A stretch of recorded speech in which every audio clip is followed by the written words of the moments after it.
Vladimir Poutine semble être désormais l'ogre, le grand méchant loup qui nous est présenté partout. Alors là, moi, je ne sais pas, mais je trouve cette histoire encore assez rocambolesque.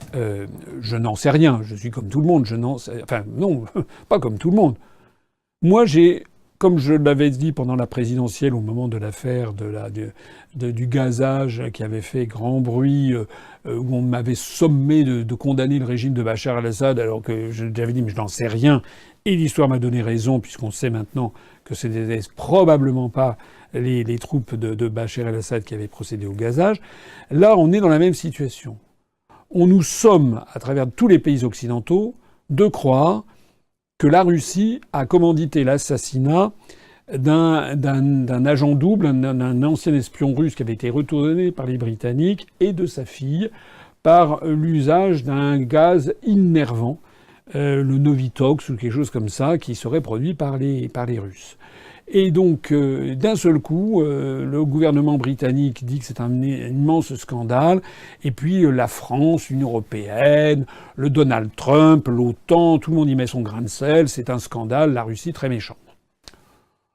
Je n'en sais rien. Mais moi, je raisonne logiquement. Qui était le type qui a été, d'ailleurs, au moment où je parle, il n'est pas mort, il est dans un état critique avec sa fille. C'était un agent double qui a, je crois, 66 ans, et qui avait été échangé par la Russie aux alentours des années 2000 contre 10 espions russes. Et si la Russie l'avait échangé, c'était un Russe qui avait été retourné par les Britanniques, mais qui avait été arrêté en Russie. Si les Russes l'avaient relâché il y a 18 ans, c'est que, voilà, il n'était plus, il ne menaçait plus grand chose. Il n'était plus menaçant. Et donc, ce type s'était réfugié au Royaume-Uni. 18 ans après, la Russie, d'un seul coup, se dirait, nom d'une pipe, il faut absolument qu'on l'assassine. Déjà, je trouve ça un peu curieux. Ce que je trouve également très curieux, c'est que ça se produit à 2 jours de l'élection présidentielle en Russie, où tous les observateurs savent bien que Vladimir Poutine va être réélu triomphalement pour un 4e mandat. C'est quand même, pour le moins, mal choisi. Si j'étais Vladimir Poutine et si je voulais assassiner tout le monde, je dirais je vais pas faire ça juste avant mon élection. Je dirais je vais attendre quelques jours. Ça fait 18 ans qu'il attendait, on pourrait attendre encore quelques jours, non? Ça tombe sous le sens. Troisièmement, il va y avoir cet été la Coupe du monde de football en Russie. Et donc, je me dirais, ça va faire mauvais genre. Il risque d'y avoir des campagnes de boycott, ce qui d'ailleurs vient d'avoir lieu, puisque le gouvernement de Mme Theresa May a pris des mesures de rétorsion en disant c'est la Russie. Et donc, ils ont expulsé 23 diplomates russes censés appartenir au service de renseignement, ce qui est probable.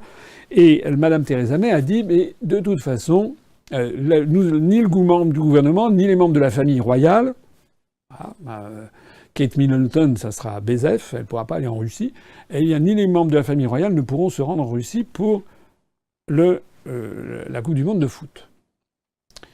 Là aussi, je trouve ça vraiment étonnant. Alors, il faut appliquer à tout ça, vous savez, un dicton latin, qui prodet, comme on disait en latin, c'est-à-dire à qui ça profite.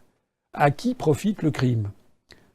J'ai beau tourner et retourner cette affaire dans tous les sens, je ne comprends en aucun cas quel pourrait être l'intérêt de la Russie d'avoir commandité un truc pareil à ce moment-là. C'était le pire moment, et en plus pour quelqu'un qui vivait depuis 18 ans en Russie, en Grande-Bretagne, et qui ne représentait plus aucun risque pour la Russie. Je ne comprends pas. J'ai vu une vague explication comme quoi ça serait en fait un billard à 4 bandes, ça serait en fait, il aurait assassiné ce type pour envoyer un message par rapport à un type qui serait en possession d'éléments prouvant que Donald Trump a été élu par Vladimir Poutine.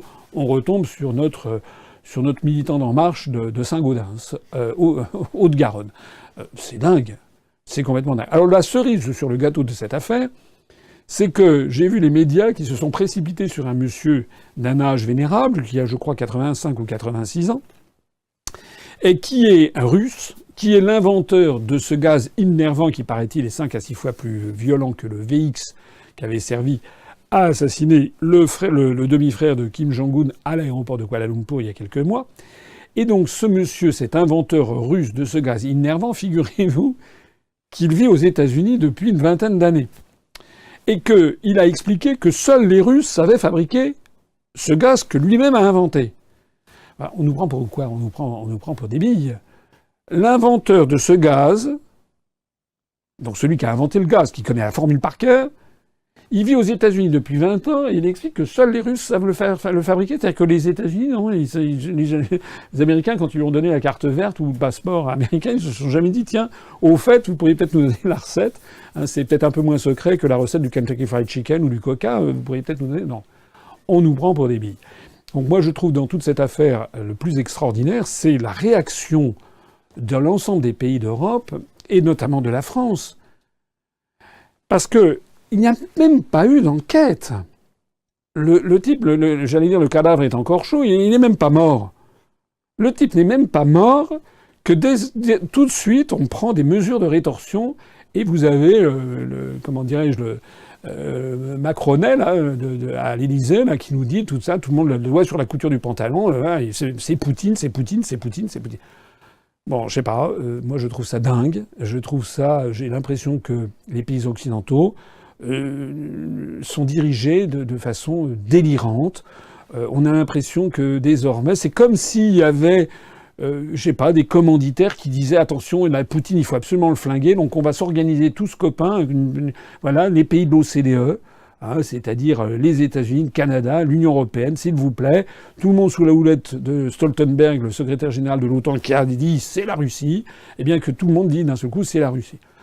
Là-dedans, la Russie a eu beau jeu de dire attendez, on va faire une enquête conjointe. Donnez-nous un échantillon de ce gaz, qu'on l'examine, mais même pas. C'est dingue.